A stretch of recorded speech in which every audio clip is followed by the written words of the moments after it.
Incantations. The art or act of enchanting by uttering magical words, with ceremonies supposed to have magical power, the formula of words, or the ceremony employed. Late 14th century.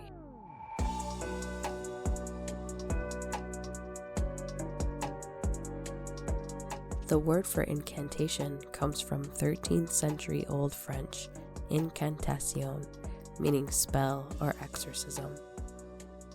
From late Latin, incantationem, meaning art of enchanting, a noun of action from the past participle stem of incantare, meaning to bewitch, charm, cast a spell upon, chant magic over, or sing spells.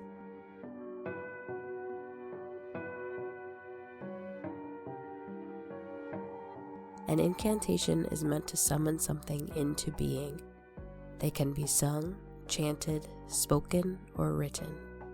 Abracadabra is said to be the oldest magic word or incantation in history.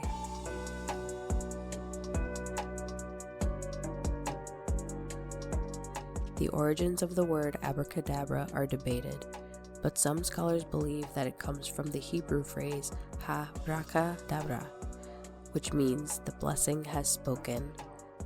Others believe it may come from other Hebrew phrases that mean, I will create as I speak, or the Aramaic, I create like the word. Other etymologies point to similar words in Greek or Latin, such as the word abraxas.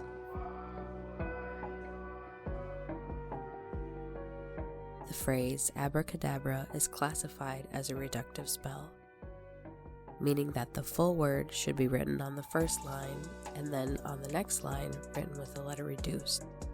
The next line another letter reduced, and so on until the final letter is left on its own.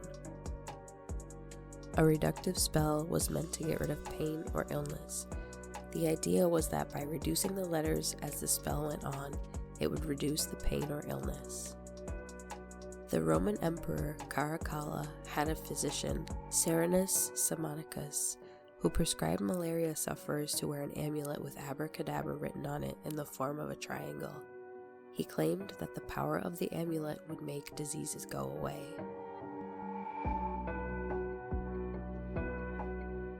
Abracadabra is also found on abraxas stones, which were worn as amulets by the Gnostics of the sect of Basilides. They also believed that these amulets could ward off disease and illness. Daniel Defoe, alive from 1660 to 1731, was an English novelist, journalist, merchant, and spy. He wrote mockingly about Londoners who posted the word above their doorways to ward off the Great Plague of London in 1665. And indeed the wickedness of those things, in a time of such danger, in a matter of such consequences as this, of a national infection. But my memorandums of these things relate rather to take notice only of the fact, and mention only that it was so, how the poor people found the insufficiency of those things, and how many of them were afterwards carried away in the dead carts and thrown into the common graves of every parish with these hellish charms, and trumpery hanging about their necks. Remains to be spoken of. Another famous incantation that is heavily associated with witches is double double, toil and trouble, fire burn, and cauldron bubble. This comes from the Shakespeare play Macbeth. The three witches are chanting this incantation as they brew a potion in a cauldron. Like a hellbot, boil and bubble, double double, toil and trouble, fire burn.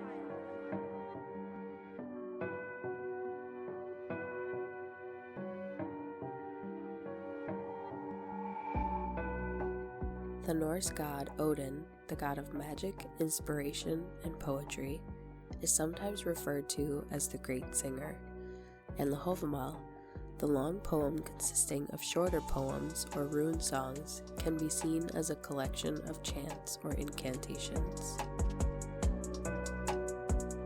In Hinduism, the word Om is a sacred incantation used in meditation, prayer, and ceremonies.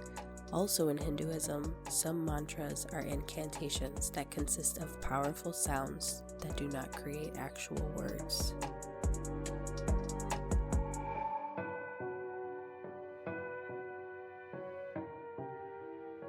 Jewish incantations were written in Aramaic and used in bowls to protect against evil influences. Ruqyah is an incantation in Islam made up of short chapters, verses, and formulas from the Quran. Incantations are a powerful tool.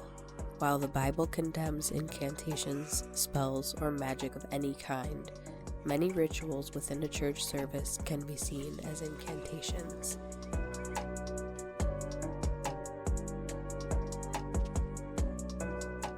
Incantations can also be used in boosting one's confidence. If you are to repeat a phrase such as, "I am strong," over and over to yourself, you will begin to believe it. So tell us, listeners, what are some of your favorite incantations?